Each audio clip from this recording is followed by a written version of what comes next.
Once upon a time, there was a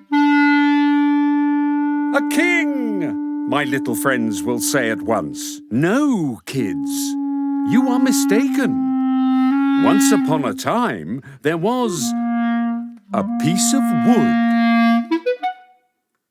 It wasn't expensive wood, but a simple piece of firewood, the kind they put in stoves and chimneys in the winter. I don't know how it went, but the fact is that one day this piece of wood turned up in the workshop of an old carpenter named Maestro Antonio, even though everyone called him Maestro Cherry, because the tip of his nose was always red and shiny like a ripe cherry. As soon as Maestro Cherry saw that piece of wood, he rejoiced, and clapping his hands together with happiness, mumbled in a soft voice, "This wood turned up at the right time. I want to use it to make a table leg." Once he said this, he took the axe to begin to remove the bark.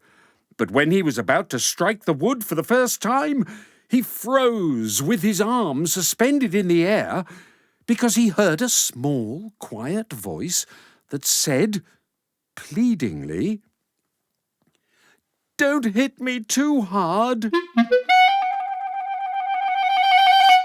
You can imagine what it did to that good old man, Maestro Cherry.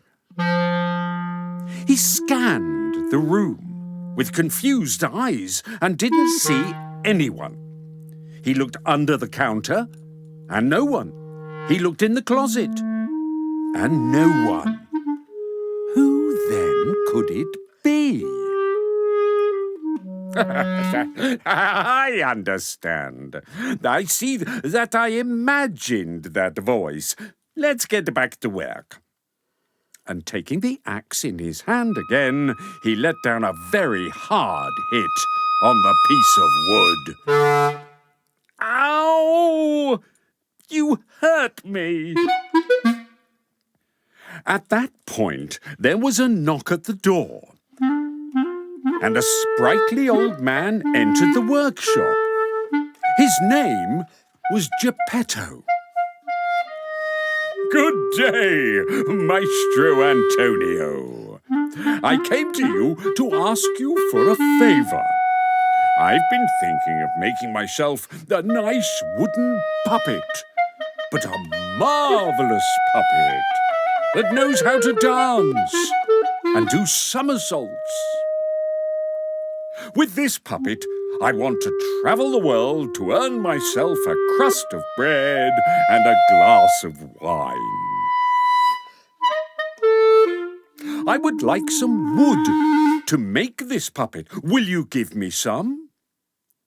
Maestro Antonio, wholly content, went to the counter to get the piece of wood that had frightened him so much. Geppetto took with him his grand piece of wood, and having thanked Maestro Antonio, returned home.